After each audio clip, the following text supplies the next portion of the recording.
अस्सलाम वालेकुम। चंद ही खबरों और तजियात के साथ जहांगीर खटक आपकी खिदमत में हाजिर है। नादरीन, आज यहाँ न्यूयॉर्क में सितंबर की 7 तारीख और इतवार की रात है, जबकि पाकिस्तान में पीर की सुबह और सितंबर की 8 तारीख है। नादरीन, आज बात करेंगे सैलाब की तवाकारियों के बारे में और साथ पाकिस्तान में ताकत के अंधे खेल का भी जिक्र करेंगे। एक ऐसे वक्त जब पाकिस्तान का एक बहुत बड़ा हिस्सा और बहुत कीमती और जरखेज हिस्सा पानी के नीचे है, तो इस वक्त जो अफवाहें गर्दिश कर रही हैं वो हकीकतन काफी परेशान कुन है। और साथ ही पाकिस्तान में फैले इस बयानिए को भी मैं उस पर भी बात करना चाहूंगा, जो हम तकरीबन रोजाना सुनते हैं। मैं भी उसका जिक्र करता हूँ। इसमें कहा जाता है कि पाकिस्तान में जो सैलाब हैं इसका एक जो वजह है, इसकी एक बड़ी वजह जो है वो भारत की जानिब से आधी जारहियत है। और एक बहुत इंटरेस्टिंग आर्टिकल अल जजीरा में छपा है, मैं उसका जिक्र करना चाहूंगा, और उसके साथ मैं अपनी कुछ थोड़ी सी जो मैंने इन्वेस्टिगेशन की है वो भी आपके साथ शेयर करूंगा। और साथ ही मैं खबरों का आगाज इन दो मौजुआत से पहले बलूचिस्तान से करूंगा, जहां पर के इत्तलात हैं कि वहां पर मुख्तलिफ सियासी पार्टियों ने ऐलान किया है पूरे सूबे में पहिया जाम हड़ताल का और शटर डाउन हड़ताल का, क्योंकि वहां पर जिस किस्म की लॉलेसनेस है, हालिया दिनों में जिस तरीके से बीएनपी के एक जलसे पर हमला किया गया और उसमें कोई 15 अफराद शहीद हुए, और उसके बाद काफी ज्यादा इश्तियाल भी लोगों में पाया जाता है। गम और गुस्सा तो बहुत पहले से था, लेकिन अब ये पहिया जाम हड़ताल की कॉल दी गई है आज। यानी पाकिस्तान में जिस तरह 8 तारीख शुरू हो चुकी है, तो आज ही होनी है। और इस सिलसिले में जो पार्टियां इसकी हिमायत कर रही हैं या जो इस ऐलान में शामिल हैं, उसमें वैसे तो स्टूडेंट यूनियंस काफ़ी आगे हैं, लेकिन साथ बलूचिस्तान नेशनल पार्टी और साथ महमूद खान अचकजई की पश्तूनख्वा मिली अवामी पार्टी और दूसरी छोटी मोटी पार्टियां और ग्रुप्स इसकी हिमायत कर रहे हैं। लेकिन सरकार की जानिब से भी एक टफ किस्म की वार्निंग दी गई है कि जनाब, अगर किसी ने ताकत के जोर पर रोड्स को ब्लॉक किया या नेशनल हाईवेज को ब्लॉक किया या रेलवे ट्रैक्स को ब्लॉक किया, या उन्होंने लोगों को मजबूर किया कि वो अपनी दुकानें बंद करें स्ट्राइक के दौरान, तो उनके खिलाफ सख्त कार्रवाई की जाएगी और इनको जेल भेजा जाएगा। ये वार्निंग दी गई है बलूचिस्तान की हुकूमत, जो उनका होम डिपार्टमेंट है, उनकी जानिब से। लेकिन बलूचिस्तान में सबको मालूम है कि वहां पर हमेशा से हालात एक्सप्लोसिव थे, और अब जब ये बयानिया जो पहले से मौजूद है कि इस सूबे के साथ बड़ी ज्यादती हो रही है, इनकी बात नहीं सुनी जा रही। आज भी बलोच खवातीन इस्लामाबाद की सड़कों पर बैठकर अपने जो रिश्तेदार हैं जो कि गायब हैं, लापता हैं, उनकी बाजियाबी के लिए प्रोटेस्ट कर रही है, पिछले कई दिनों से कर रही हैं। उनके खिलाफ भी रियासत बहुत ज्यादा ताकत इस्तेमाल करती चली आ रही है, हर किस्म की ज्यादतियां उनके साथ कर रही है। तो इस पूरी जो ये कॉम्बिनेशन है उसकी वजह से बलूचिस्तान में पहले से जो शोरिश मौजूद थी, जो दहशतगर्दी के वाकयात थे वो तो पहले से मौजूद थे। लेकिन अगर पॉलिटिकल इंस्टेबिलिटी क्रिएट करने में रियासत कोई किरदार अदा कर सकती थी, तो मुझे लगता है कि रियासत ने उसमें भरपूर किरदार अदा किया और अब भी किरदार अदा कर रही है। बहुत सारे इलाकों में हालात काबू से बाहर हैं, और ये देखते हैं कि ये स्ट्राइक कितनी कामयाब होती है। लेकिन बहरहाल, ये कामयाब हो या पार्शल हो या बिल्कुल भी ना हो, लेकिन मेरी राय में बलूचिस्तान के ऊपर पाकिस्तानी हुक्काम को तवज्जो देनी चाहिए, यहाँ के अवाम की बात को सुनना चाहिए। पाकिस्तान की अदालतों को उन बलोच खवातीन को बुलाना चाहिए। अगर पाकिस्तान का सुप्रीम कोर्ट आधी रात को सिर्फ किसी की छींक पर खुल सकता है, तो इन खवातीन की आवाज ये क्यों नहीं सुनता? ये समझ से बालातर है, क्योंकि ये निज़ाम कम्प्लीटली हाईजैक्ड है, लगता ये है। इसी तरह पाकिस्तान के मुख्तलिफ हिस्सों में हाईवेज बंद हैं, स्पेशली वो इलाके जहां पर के हमें वायलेंस नजर आ रहा है, टेररिज्म नजर आ रही है। आप देखिए, बन्नू में कई रोड्स बंद हैं। वहां पर जो बन्नू और बिरानशाह रोड है, वो कई हफ्तों से बंद है। वहां पर लोगों को बड़ी तकलीफ है। बन्नू के अंदर कहते हैं काफी सारी रोड्स बंद हैं। इसी तरह जो पाड़ाचनार कोहाट रोड है, वो तो 1 साल से ज्यादा अरसा हो गया बंद है। वहाँ के जो लोग हैं, अवाम है, वो मुसलसल मुतालबा कर रहे हैं कि इस रोड को खोला जाए। और रियासत मुकम्मल तौर पर नाकाम है कि इस छोटी सी पट्टी को, याद रखिए कि ओवरऑल बाराचनार कोहाट रोड जनरली महफूज है। उसमें कुछ पट्टी है, कोई 20-25 किलोमीटर का एरिया है जहां पर के हमेशा मसाइल खड़े होते हैं, वहां पर फायरिंग के वाकयात भी होते हैं। तो हमारी रियासत उस छोटी सी पट्टी को, उस रोड को भी इतने 1 साल से नहीं बल्कि कई सालों से इस रोड को महफूज ना कर पाई। और जो पाड़ाचिनार के अवाम है वो बिल्कुल महसूर हैं। उनके पास जो मुश्किलात उनकी हैं वो दिन ब दिन बढ़ती जा रही है, और वहां पर जो इश्तियाल है वो काफी ज्यादा है। गम और गुस्सा ज्यादा है, और यहाँ पर वायलेंस एक पर तो फिर आ रहा है। हालिया दिनों में हमने देखा था कि लोअर कुर्रम में एक गाड़ी पर फायरिंग हुई, नामालूम अफराद ने फायरिंग की, जिसमें 6 अफराद जो है वो जाँ बहक हुए थे। तो यहाँ पर भी हालात बिल्कुल ठीक नहीं है। और इन पूरे हालात में पाकिस्तान के अंदर इस वक्त जो जिस किस्म की अफवाहें गर्दिश कर रही हैं, यानी मैं सैलाब का जिक्र बाद में करता हूँ, लेकिन पहले मैं उन अफवाहों का जिक्र करता हूँ, क्योंकि एक तरफ बलूचिस्तान में भी आग लगी हुई है। खैबर पख्तूनख्वा के कुछ हिस्सों में इतनी आग लगी हुई है कि रियासत को खुद रोड्स बंद करना पड़ी है, क्योंकि रियासत खुद अपने आप को गैर महफूज समझती है। और फिर साथ जो पाकिस्तान के अंदर ताकत का खेल है, वो नंगपन, वो सियासत, वो मैं कहता हूँ कि बहुत ही ज्यादा अफसोसनाक सियासत, जिसमें कि ना कानून है, ना कोई उसमें किरदार का, कि उसमें कोई यानी आपको कुछ शबीह नजर आती है। उसके अंदर आपको सिर्फ और सिर्फ ताकत के जो वो हैं, जो पूजने पुजारी हैं, वो उसके पीछे भाग रहे हैं। और अब जो खबरें हैं इस वक्त गर्दिश में, वो हमारे जो फौज के सरबराह हैं फील्ड मार्शल आसिम मुनीर, उनकी नौकरी के हवाले से हैं, क्योंकि उनकी नौकरी खत्म होने वाली है, वो रिटायर होने वाले हैं। और उनकी रिटायरमेंट में कोई 80-84 दिन रह गए हैं। लेकिन अब तक ना तो पाकिस्तान की हुकूमत ने ये ऐलान किया है कि ये रिटायर होंगे अपने वक्त पर और नया आर्मी चीफ आएगा, और ना ही आर्मी चीफ ने खुद ये क्लैरिटी दी है। जिस तरह आप देखिए, जब जनरल वहीद काकड़ थे पाकिस्तान फौज के सरबरा, तो उनको भी उस वक्त ये ऑफर की गई थी कि हम आपको एक्सटेंशन दे सकते हैं, तो उन्होंने एक बड़े ही बाइज्जत और बाकिरदार शख्स होने का सबूत दिया, और उन्होंने बाइज्जत तरीके से रिटायरमेंट ली, और अपना रिटायरमेंट की जिंदगी आज भी गुजार रहे हैं। अब इस वक्त जो हमारे आर्मी चीफ हैं फील्ड मार्शल आसिम मुनीर साहब, वो इस वक्त हर वक्त खबरों में यानी महवर है उसका। क्योंकि इस वक्त जो खबरें हैं वो ये हैं, वही मरी का इजलास, जो आपने 50 जगहों पर यह खबर सुनी होगी कि जी मरी में खुफिया इजलास हुआ, पिछले महीने के आखिरी हफ्ते में, कहीं आखिरी दिनों में हुआ यह इजलास, जिसमें कि साबिक वजीर आजम नवाज शरीफ, लेकिन साथ ही अब यह खबर आ रही है कि वहां पर शहबाज शरीफ भी थे और उनके करीबी रुफका भी थे। और कुछ खबरें और कुछ जो जराए हैं वो तो ये दावा करते हैं कि जी आर्मी चीफ साहब खुद भी वहां मौजूद थे। लेकिन इन बातों की कोई तस्दीक इसलिए नहीं है कि इसका कोई बाकायदा ऐलान नहीं हुआ, क्योंकि पाकिस्तान में हमेशा इस किस्म के फैसले 10 पर्दों के पीछे किए जाते हैं, और फिर अचानक मालूम होता है कि फैसला हो चुका है, और उसमें कानून का ख्याल नहीं रखा जाता, बल्कि कानून को चेंज किया जाता है। क्योंकि कानून हमेशा से ताकतवरों की बांधी रही है पाकिस्तान में। जब भी मैंने कल जो आपको कंपैरिजन दिया था पाकिस्तान के डिप्टी प्राइम मिनिस्टर और बर्तानिया के डिप्टी प्राइम मिनिस्टर का, बहुत सारे दोस्तों ने कहा यह कंपैरिजन नहीं बनता। लेकिन मैं एक बार तो फिर कहता हूँ, यह कंपैरिजन बिल्कुल बनता है। देखिए, किसी भी मुल्क की तरक्की को आप कंपेयर ना करें, लेकिन वहां के मौजूद जो आला तरीन सियासी शख्सियात हैं, उनके किरदार को तो आप कंपेयर कर सकते हैं ना। और यही कंपैरिजन मैं कर रहा था कि हमारे यहाँ किरदार और कानून कहाँ खड़ा है, और बर्तानिया में किरदार और कानून कहाँ खड़ा है। पाकिस्तान का आर्मी चीफ जब रिटायर होता है तो पाकिस्तान के अंदर एक पूरा का पूरा कोहराम मचा होता है, जो कि नाकाबिल फहम है। यही आर्मी चीफ इंडिया में भी रिटायर होता है, कुछ नहीं होता। यही आर्मी चीफ जो सेंट कॉम का चेयरमैन अभी रिटायर हुए हैं, और हमारे आर्मी चीफ खुद यहाँ आए थे। क्या वहां पर कोई बहुत बड़े तकरीब हुई जिसको नेशनल टेलीविजन पर दिखाया गया? बिल्कुल नहीं। क्या किसी ने उसकी तस्वीर भी देखी? बहुत कम। क्यों? उसकी वजह यह है कि ये एक नॉर्मल प्रोसीजर है।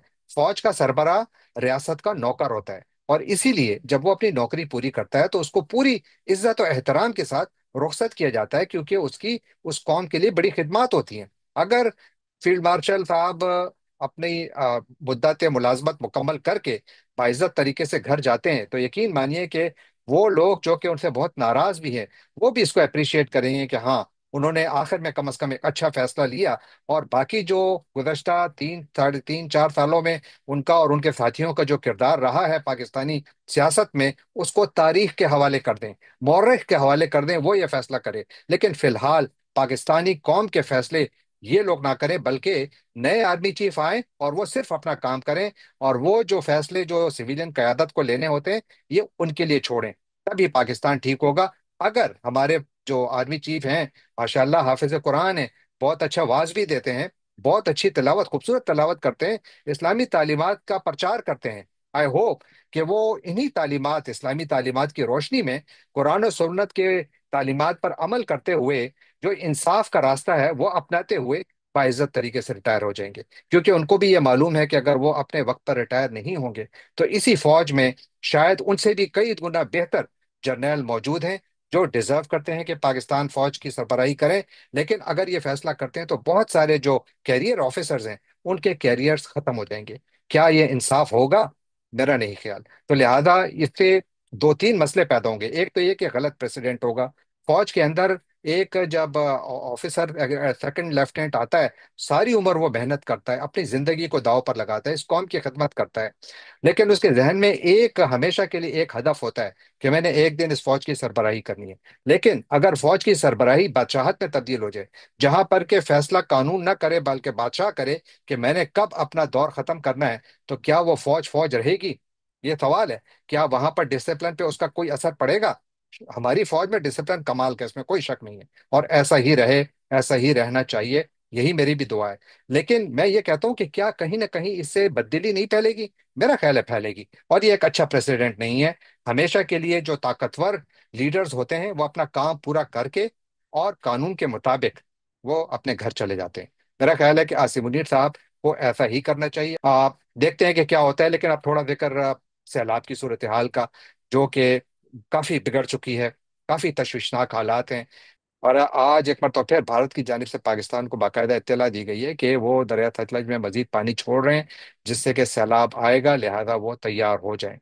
और पाकिस्तान में इस वक्त कोई 4.2 मिलियन लोग बेघर हो चुके हैं, कोई 50 अमवात भी हो चुकी हैं, और कोई 4,100 से जायद जो देही इलाके हैं, गांव हैं, वो इसमें पानी के नीचे आ चुके हैं। लाखों एकड़ जमीन जो है वो पानी के नीचे आ चुकी है, और फसलें तबाह हो चुकी हैं, खड़ी फसलें। और शायद इससे जो वीट की जो अभी सोइंग सीजन है, गंदम का जो बुवाई का सीजन है, उससे वो मुतासर हो। इससे पाकिस्तान की ओवरऑल जो प्रोडक्शन है वो भी मुतासर हो सकती है। इस वक्त जो फ्लड फोरकास्टिंग डिवीजन है उसके मुताबिक सतलज में 3 जगहों पर मुख्तलिफ लेवल का सैलाब है।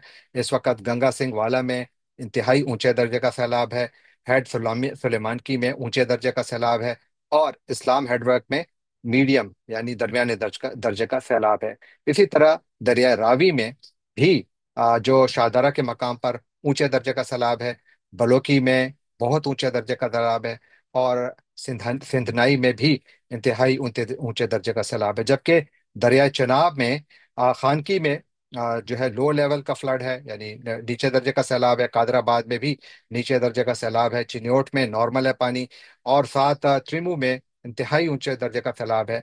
जबकि पंजनद में भी इंतहाई ऊंचे दर्जे का सैलाब है। अगर अब पानी सिंध में दाखिल हो चुका है, और गुद्दू बैराज में इस वक्त आज जो खबरें हैं वहां पर मीडियम यानी दरमियाने दर्जे का सैलाब है। जो दरिया सतलज है उसमें कहा जाता है कि बहुत ज्यादा उसने तबाही फैलाई है। दरिया सतलज ने आज मेरी मुल्तान में और भावल नगर में कुछ मेरे सोर्सेज हैं, उनसे मेरी बात हो रही थी। तो उनका कहना था कि इन इलाकों में दोनों चनाब ने भी और सतलज ने भी और रावी ने भी इन मुख्तलिफ इलाकों में पंजाब में जबरदस्त किस्म की तबाही फैलाई है। स्पेशली भावल नगर में। भावल नगर याद रखिए कि पाकिस्तान में गंदम पैदा करने वाली सबसे, यानी यहाँ पर बहुत अच्छी और बहुत ज्यादा गंदम पैदा होती है। कॉटन पैदा करने वाला भी ये टॉप प्रोड्यूसर है। इसी तरह यहाँ पर जो माल मवेशी बहुत पाले जाते हैं, तो गोश्त की भी यहाँ पर काफी ज्यादा यहाँ से एक्सपोर्ट होता है।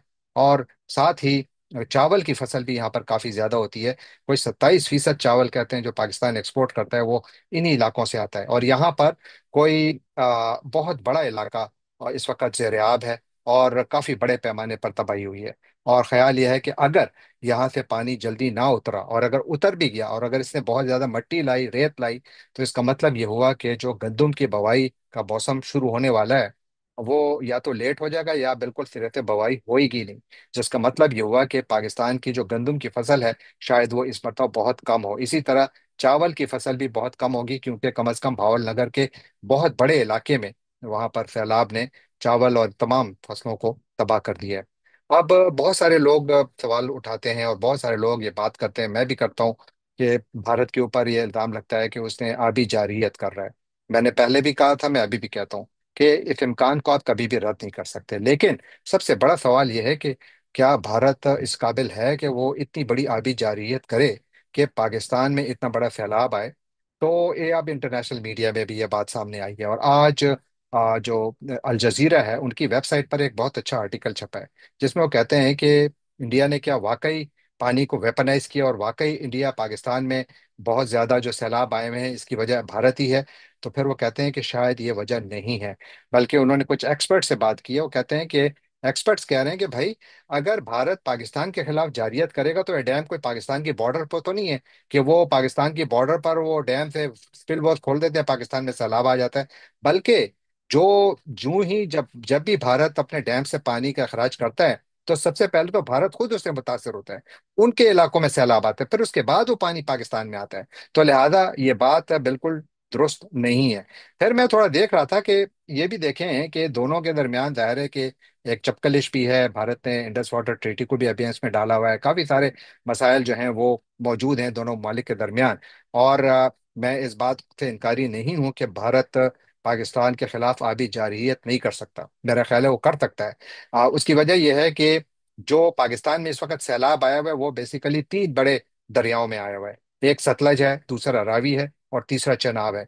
इन तीनों दरियाओं में बहुत बड़े पैमाने पर सैलाब है। ये जितनी भी तबाही आई हुई है ये इन तीन दरियाओं की वजह से है। और इनमें से अगर आप सतलज का जिक्र करें तो सतलज इंडस वाटर ट्रीटी के तहत भारत के हिस्से में आया था।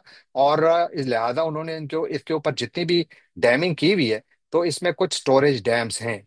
मैं उनका जिक्र करता हूं। मैं आपके साथ हर जो जितने भी ये तीन रिवर्स हैं, इन पर भारत ने कितनी डैमिंग की हुई है ये मैं आपके सामने पेश करता हूँ, फिर आपको बताता हूँ कि क्या ये वाकई मुमकिन है। तो जिस तरह मैंने आपको कहा कि सतलज रिवर भारत के हिस्से में आया था, और इसके अंदर जो कोई चार बड़े डैम है। वैसे तो उन्होंने काफी डैमिंग की भी है, लेकिन चार बड़े डैम हैं जिनका मैं जिक्र करूंगा। एक भखड़ा डैम है।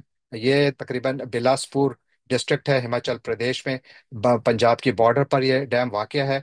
इसका जो रिजर्वायर है इसकी कैपेसिटी कोई 7.8 मिलियन क्यूबिक फीट एकड़ फीट है। और ये जो है जो इसकी इंस्टॉल्ड पावर जनरेशन कैपेसिटी है 1325 मेगावाट है। और इसका जो झील का साइज है, यानी जो वाटर की इसकी जो स्टोरेज कैपेसिटी है, वो तकरीबन उतनी ही है या मंगला डैम से थोड़ी ज्यादा है। याद रखिए कि पाकिस्तान का सबसे बड़ा वाटर रिजर्वायर जो है वो मंगला डैम है, और मंगला डैम की जो वाटर स्टोरेज कैपेसिटी है ये 7.39 मिलियन एकड़ फीट है। जबकि जो ये भकरा डैम है इसकी कैपेसिटी 7.8 मिलियन एकड़ फीट है। गोया ये जो मंगला डैम है उससे बड़ा डैम है। और ये स्टोरेज यानी वाटर स्टोरेज का डैम है, रिजर्वायर है। जबकि एक और डैम नथपा झकड़ी डैम, ये run of the river dam है। इसमें कोई पानी जमा करने की गुंजाइश नहीं, सिर्फ बिजली पैदा करता है। 1500 मेगावाट बिजली पैदा करता है। भारत के सबसे बड़े जो बिजली घर हैं पानी बिजली पैदा करने वाले, उनमें से एक ये है। इसी तरह कोल डैम एक और है जो हिमाचल प्रदेश में, वही बिलासपुर डिस्ट्रिक्ट में है। और इसकी कैपेसिटी 800 मेगावाट है, और इसका रिजर्वायर छोटा है। 4,54,160 एकड़ फीट पानी इसमें गुंजाइश है जमा करने की। इस तरह करचम वंतगु हाइड्रो इलेक्ट्रिक प्लांट है, ये भी रन ऑफ द रिवर है। ये पानी स्टोर नहीं करता बल्कि ये बिजली पैदा करता है 1,091 मेगावाट। इसी तरह एक और छोटा सा डैम है, वो रामपुर हाइड्रो पावर प्रोजेक्ट है, जो कि downstream of Nathpa Jhakri dam project के है। और ये भी रन ऑफ द रिवर है, 412 मेगावाट बिजली पैदा करता है। इसी तरह आगे चलें तो आप दरिया रावी को देखें। दरिया रावी भी वो रावी है, ये वो दरिया है जो कि भारत के हिस्से में आया था, और भारत ही इस पे हक रखता है कि वो स्टोरेज डैम्स बनाए। तो भारत ने जो मैं इसमें इस पे भी इन्होंने काफी यानी डैमिंग की हुई है। लेकिन मैं इसमें कोई तीन चार का जिक्र करना चाहूंगा। एक रंजीत सागर डैम है, या थीन डैम के नाम से भी ये जाना जाता है। ये पंजाब और जम्मू एंड कश्मीर की बॉर्डर पर है, पठानकोट के करीब पंजाब में। और इसकी जो वाटर स्टोरेज कैपेसिटी है वो कोई 3.28 बिलियन क्यूबिक मीटर, जो कोई 2.66 मिलियन एकड़ फीट बनती है। ये इसकी कैपेसिटी है, अच्छा खासा बड़ा इसका रिजर्वायर है। और इसकी जो पावर जनरेशन कैपेसिटी है वो 600 मेगावाट है। इसी तरह शाहपुरकुंडी डैम है। ये भी रंजीत सागर डैम के नाम से भी उसके नीचे आता है। ये पठानकोट डिस्ट्रिक्ट में वाक़ है ये। और इसकी कैपेसिटी भी कोई 7,900 एकड़ फीट है, यानी बहुत कम कैपेसिटी है। 206 मेगावाट बिजली पैदा करता है, यानी छोटा डैम है। इसी तरह चमेरा डैम है जो कि चांबा डिस्ट्रिक्ट में है हिमाचल प्रदेश के। और ये भी इसकी जो वाटर स्टोरेज कैपेसिटी है बहुत ही कम है, 89,200 एकड़ फीट है। और साथ ही 110 छोटे कोई 1110 मेगावाट बिजली भी पैदा करता है। अब वो एक और प्रोजेक्ट भी बना रहे हैं, उज मल्टीपर्पज प्रोजेक्ट है, जिसके ऊपर वो काम करना शुरू करना चाहते हैं, लेकिन अभी शुरू नहीं किया। और वो भी ज्यादा पानी स्टोर नहीं करेगा। वो भी कोई 5,27,150 एकड़ फीट पानी जमा करने की उसके अंदर गुंजाइश होगी। जबकि चनाब रिवर जो कि पाकिस्तान के हिस्से में है, इस पर भी भारत ने काफी डैमिंग की हुई है। लेकिन इस पर मैं जो चार बड़े प्रोजेक्ट्स हैं उनका जिक्र करूंगा। पहला सलाल डैम, बड़ा जिक्र होता है, मैंने भी किया है। 690 मेगावाट बिजली पैदा करता है। और जो पानी स्टोर करने की गुंजाइश है इसकी, ये कोई 0.23 मिलियन एकड़ फीट है। ये यानी 1 मिलियन एकड़ फीट पानी भी नहीं जमा करता। बगलेहार डैम है, 900 मेगावाट बिजली पैदा करता है। और ये कोई 0.35 मिलियन एकड़ फीट इसके अंदर पानी जमा करने की गुंजाइश है। 1 मिलियन एकड़ फीट भी नहीं जमा करता, महदूद है बहुत। इसी तरह दलहश्ती हाइड्रो इलेक्ट्रिक प्लांट है, जो कि किश्तवाड़ डिस्ट्रिक्ट जम्मू एंड कश्मीर में है। इसकी 390 मेगावाट बिजली पैदा करने की गुंजाइश है। और ये तकरीबन 3.3 मिलियन क्यूबिक मीटर पानी जमा करने की गुंजाइश है, जो कि मिलियन एकड़ फीट में बहुत ही कम है, नेग्लिजिबल है। जबकि पकल दल डैम एक और है, जो कि किश्तवाड़ डिस्ट्रिक्ट में है। 1,000 मेगावाट बिजली पैदा करने की इसकी गुंजाइश है। और ये अभी अंडर कंस्ट्रक्शन है, ये मुकम्मल नहीं हुआ। जब ये मुकम्मल होगा तो इसकी भी जो वाटर स्टोरेज कैपेसिटी है, वो सिर्फ 0.088 मिलियन एकड़ फीट है। बहुत ही कम इसकी भी वाटर स्टोरेज कैपेसिटी है। और इसी तरह एक और भी है, कीरू हाइड्रो इलेक्ट्रिक प्रोजेक्ट, जो कि किश्तवाड़ डिस्ट्रिक्ट में ये भी है, 626 मेगावाट का है। अंडर कंस्ट्रक्शन है, ये भी बन रहा है। और इसके अंदर भी तकरीबन कोई जो पानी वो कैपेसिटी है, वो पानी जमा करने की, वो नेग्लिजिबल है। अब जो मैंने तमाम नंबर्स आपकी खिदमत पे पेश किए, तो आप देखेंगे कि वो जो दरिया जो कि भारत के हिस्से में आए, वो जाहिर है कि भारत का हक है, उन्होंने उस पर डैमिंग की हुई है। और उन डैमों की गुंजाइश माँ सिवाय जो पहला डैम था, जिसकी गुंजाइश जो तकरीबन हमारे मंगला डैम के बराबर है, सतलज पर भखरा डैम, वो सबसे बड़ा है।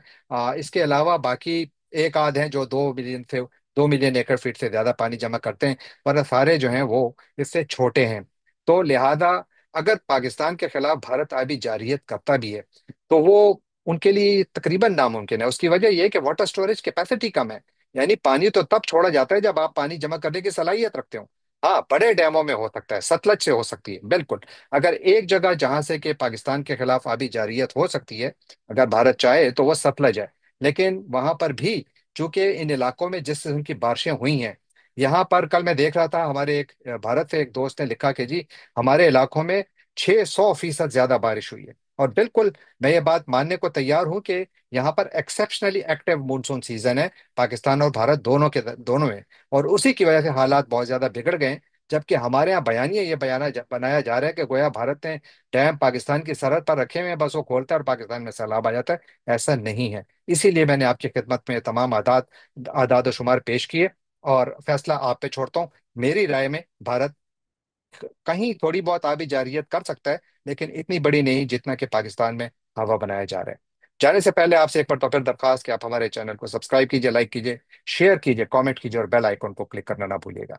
आपका बहुत बहुत शुक्रिया।